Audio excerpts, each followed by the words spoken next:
Fala pessoal, tudo bem?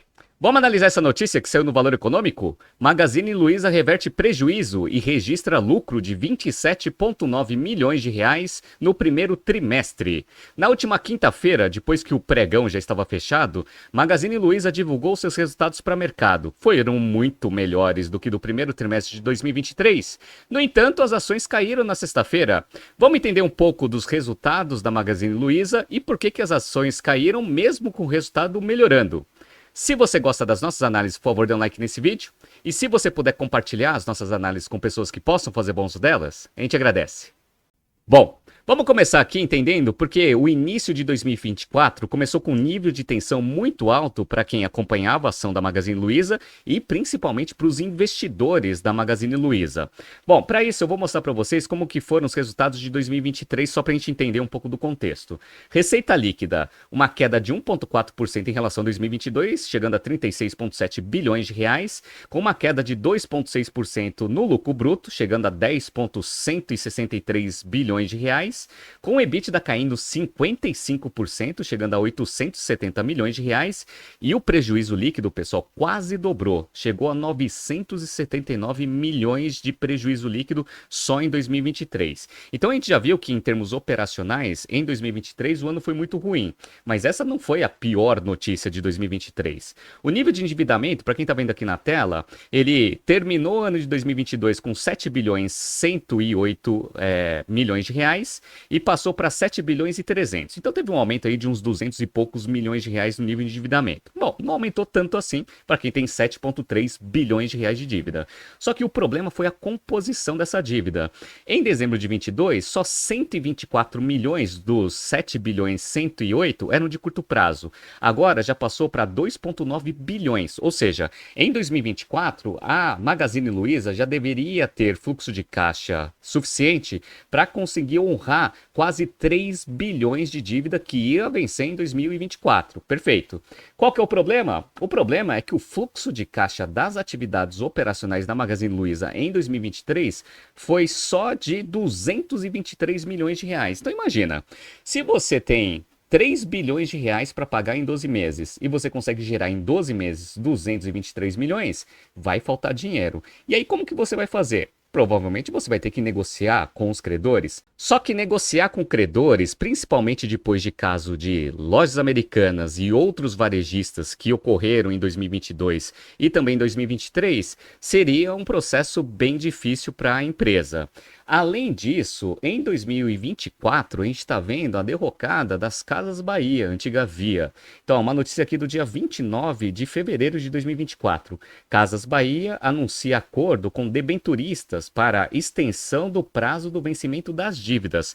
Casas Bahia teve um prejuízo gigantesco lá em 2023 e também está com um nível de endividamento muito apertado e também com a pressão de curto prazo. Está negociando aqui com os debenturistas e no dia 18 de março de 2024, saiu essa notícia aqui, ó. Grupo Casas Bahia finaliza reperfilamento de 1,5 bilhão de reais em dívida e estende prazos de pagamento. Ou seja, ela entrou em recuperação extrajudicial, que é a recuperação que você faz negociando diretamente com seus credores financeiros.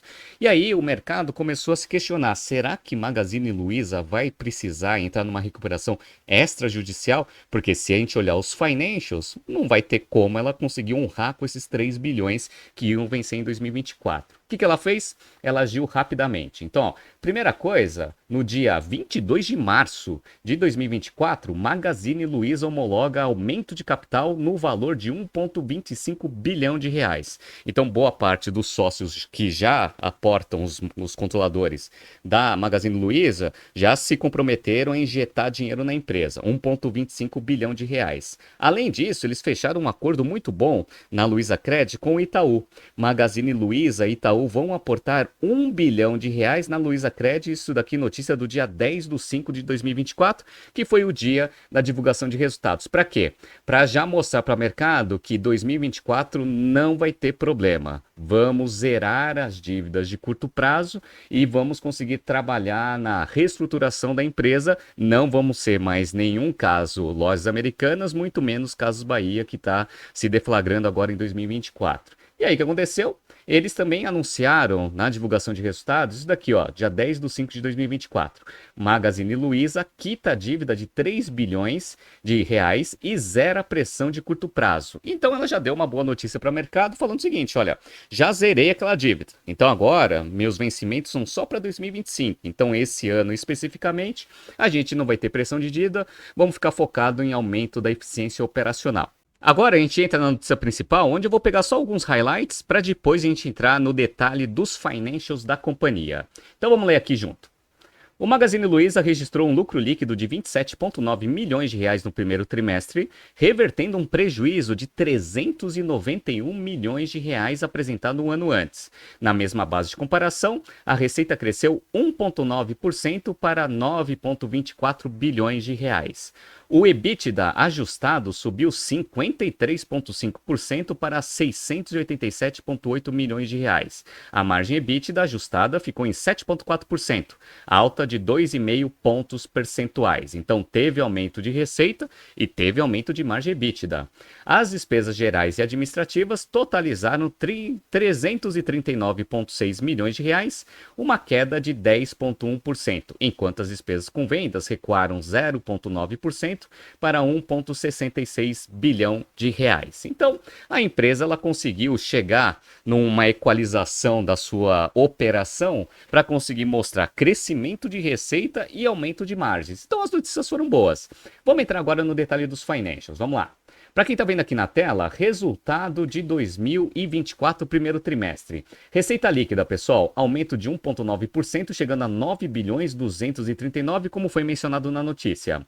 Uma coisa que foi muito bom foi o aumento da margem bruta. O lucro bruto aumentou 11,5%, ou seja, a margem bruta passou de 27,3% para 29,9%. Daqui a pouco eu vou mostrar para vocês o que Magazine Luiza fez para aumentar a margem bruta.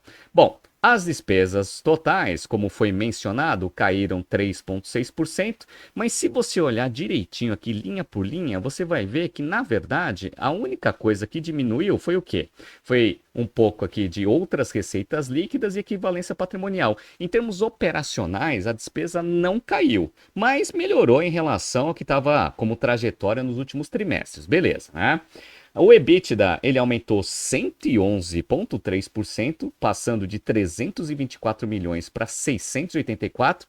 Geralmente, quando uma empresa está muito próximo do break-even, qualquer melhoria de margem que você tem bruta e também alguma coisinha que você melhora nas despesas, já faz esse percentual de aumento de EBITDA ficar mais alto, que foi o que aconteceu, 111% de aumento, né?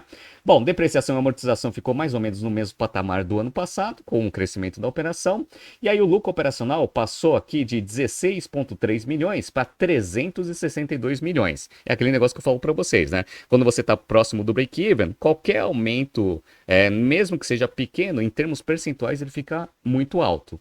Uma boa notícia também, dentro desse resultado, foi a redução expressiva do resultado financeiro negativo. Caiu 40%. Era 632 milhões negativos no primeiro trimestre de 23, foi para 383 milhões nesse trimestre. Bom, como o resultado financeiro ainda é maior do que o EBIT, ele ainda teve um lucro operacional depois de resultado financeiro negativo de 21,2 milhões de reais. Bem melhor do que os 616 negativo que eles tiveram no primeiro trimestre do ano passado. Como ele ainda está reconhecendo imposto diferido no valor de 49 milhões de reais, ele ficou com um lucro líquido positivo de 27,9 contra um prejuízo de 391. Beleza.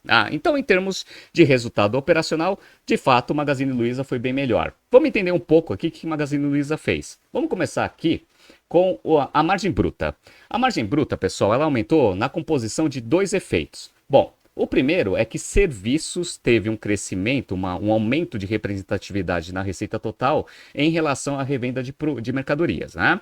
Então, ó, crescimento da receita líquida de serviços foi de 7,3% trimestre contra trimestre, em relação ao crescimento só de 1,4% na parte de produtos. Beleza. Serviços, eles reconhecem com uma margem bruta próximo de 99%. Eu não sei como eles fazem a apropriação de custo, mas a princípio é assim que eles fazem desde o ano passado e desde sempre, né? Então, aqui tá na mesma base, beleza. Então, a margem bruta de serviços é maior do que de produto e está aumentando a representatividade na receita total. Então esse é o primeiro efeito.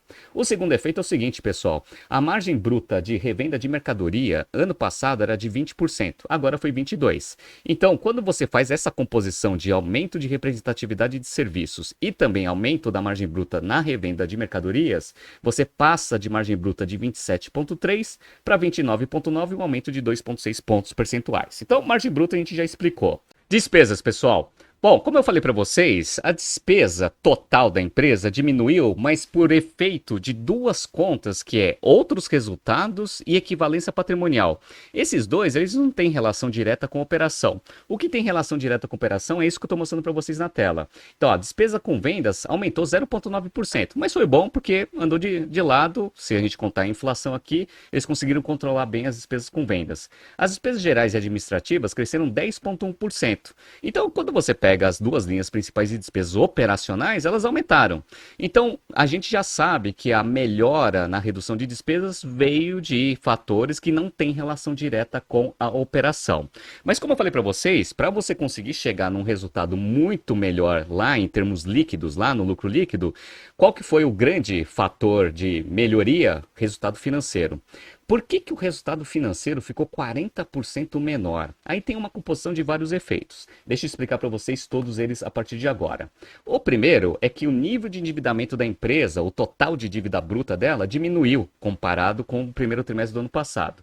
Então vocês estão vendo aqui, ó, 7,2 bilhões de reais de dívida bruta em março de 2023, caiu para 6,6 bilhões em março de 2024. Então reduziu aí uns 600 milhões. 600 milhões não é tanta coisa assim. E para quem está vendo aqui na tela, pessoal, vocês estão vendo que de curto prazo ainda tem 2,2 bilhões. Só que a gente já viu pelas notícias que no dia da divulgação de resultados eles já falaram que já quitaram esse negócio em maio. Então, beleza. Então, isso daqui está zerado se a gente for pegar o balanço hoje. Então, o que a gente sabe? Primeira coisa, o total de dívida da empresa diminuiu. Isso faz o resultado financeiro ser um pouco menor. Qual que é o outro, pessoal? Pararam de fazer tanta antecipação de cartão de crédito. Como que você sabe isso, Renato? Quando você pega as despesas financeiras, você vê uma grande redução dos juros de empréstimos e financiamento, caindo 22,9%, mas quem caiu mesmo foi juros de antecipação de cartão de terceiros, que caiu 41,9%, e juros de antecipação do cartão Luiza caiu 69,2%. Então diminuíram o nível de antecipação de recebíveis. E qual que é o terceiro? A própria taxa de juros. A taxa de juros ela vem caindo, como a gente vem observando desde o ano passado. O Bacen vem fazendo cortes consecutivos. O CDI médio das dívidas no primeiro trimestre de 23 era 13,8%, agora caiu para 11,2%.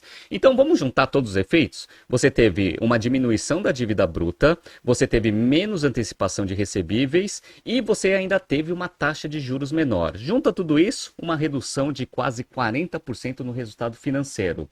E também resolveram aqueles 2,3 bilhões que eram dívidas que a gente viu lá no balanço que iam vencer nos próximos 12 meses. Já fizeram aquela operação de aporte de capital e também com a parceria com o Itaú. 2,3 está praticamente zerado. 2024 vai estar muito tranquilo, pelo menos em relação às dívidas, para tocar a reestruturação da empresa. E pessoal, tem bastante desafio. Por quê? Vamos olhar aqui o fluxo de caixa das atividades operacionais. Melhorou? Pô, melhorou pra caramba. Eles queimaram 40,4 milhões de reais de fluxo de caixa das atividades operacionais em primeiro trimestre de 24. Mas foi bem melhor do que a queima de 2,4 bilhões que eles tiveram no primeiro trimestre do ano passado. Então melhorou? Pô, melhorou. Como que eles melhoraram isso? Primeiro, aumento do lucro líquido caixa. Passou de 239 milhões para 756. Só não ficou positivo porque eles pararam de antecipar recebíveis, então contas a receber ajustados aumentou e tem um efeito negativo no caixa, e pararam de ganhar prazo com os fornecedores, até porque toda a cadeia de fornecimento para varejo está prejudicada por causa de Lojas Americanas e Casas Bahia. Não dá para você ficar espremendo cada vez mais os fornecedores, dado que eles já estão com um problema imenso com os outros dois varejistas, né? Beleza. Só que está melhorando, beleza. E aí, o mercado, ele analisa tudo isso que a gente está vendo. Então, tem desafio para frente? Tem muito desafio. Eles resolveram, pelo menos, a dívida de curto prazo, mas em termos operacionais, ainda tem um caminho muito longo para eles começarem a gerar caixa suficiente para honrar as dívidas que vão vencer em 2025. E aí o que acontece? As ações, pessoal, elas caíram na sexta-feira. Caíram aqui, ó, para quem está vendo na tela, 1,91%. No ano, elas iniciaram ali próximo de R$ 2. Agora está R$ 1,54. Ora, CAC, mas se a empresa melhorou tanto os seus financials em primeiro trimestre de 24, não era para essa ação estar subindo? Para quem já teve aula comigo, sabe que a ação ela sobe quando existe uma perspectiva de aumento de geração de valor econômico dentro da companhia. Como a gente mede isso? É o ROIC que ela gera em relação ao custo médio ponderado de capital. Qual que foi o ROIC anualizado da companhia no primeiro trimestre de 24? 4%. Se a gente viu que o custo de dívida está em 11,2 médio e ainda está aumentando a participação de capital próprio, que é mais alto, o WOC deve estar ali próximo ali de uns 13%. 13% de custo médio ponderado de capital é bem acima dos 4% de ROIC. Então ele está destruindo o valor econômico. Então quando que a ação vai começar a reagir? Quando a perspectiva de aumento de ROIC começar a ser concretizado. Se o ROIC continuar abaixo do custo de capital sem perspectiva de aumento, as ações não vão reagir. E os múltiplos, eles ficam baixos. Então, para quem está vendo aqui na tela, eu estou mostrando para vocês dois múltiplos que eu ensino nas aulas de valuation aqui na BTC. O primeiro é o Enterprise Value sobre receita, 0,59, pessoal. Está valendo menos que a receita anualizada. E o Enterprise Value sobre EBITDA está em 11,3. Beleza. Quando você pega uma empresa em ritmo de crescimento, eu sei que o Mercado Livre tem um modelo de negócio bem diferente da Magazine Luiza, mas olha aqui o Mercado Livre esses múltiplos. Enterprise Value sobre receita, 5,41, era 0,59 de Magazine Luiza. E Enterprise Value sobre EBITDA, que lá era 11, aqui é 31,8. Por quê? Porque o mercado está vendo uma perspectiva muito melhor para Mercado Livre do que para Magazine Luiza. Tem outra coisa que Mercado Livre é listado lá em Nova York. Beleza, tá? Mas se a empresa ela não mostra perspectiva de crescimento, os múltiplos eles refletem esse mau humor do mercado em relação às ações da Magazine Luiza. Então, resumindo, o resultado foi bom? Pô, o resultado foi bom. Eles estão tocando turnaround, estão tentando melhorar, resolveram o problema de dívida de curto prazo, mas ainda não resolveram a questão operacional por completo. Tem que melhorar ainda mais os resultados operacionais, a geração de fluxo de caixa, para começar a dar mais confiança para o mercado que em 2025 não vai ter problema. Não foi só uma postergação de problema para o ano que vem. Vamos ver o que vai acontecer. Mas Magazine Luiza está melhorando, mas ainda está longe de ser uma empresa rentável e que seja sustentável. Vamos acompanhar como que vão ser os resultados dos próximos trimestres aqui no BTC News. Tá surgindo aqui alguns BTCs News passados para vocês se atualizarem. Não se esqueça de se inscrever no nosso canal e na nossa newsletter. Grande abraço e até a próxima edição.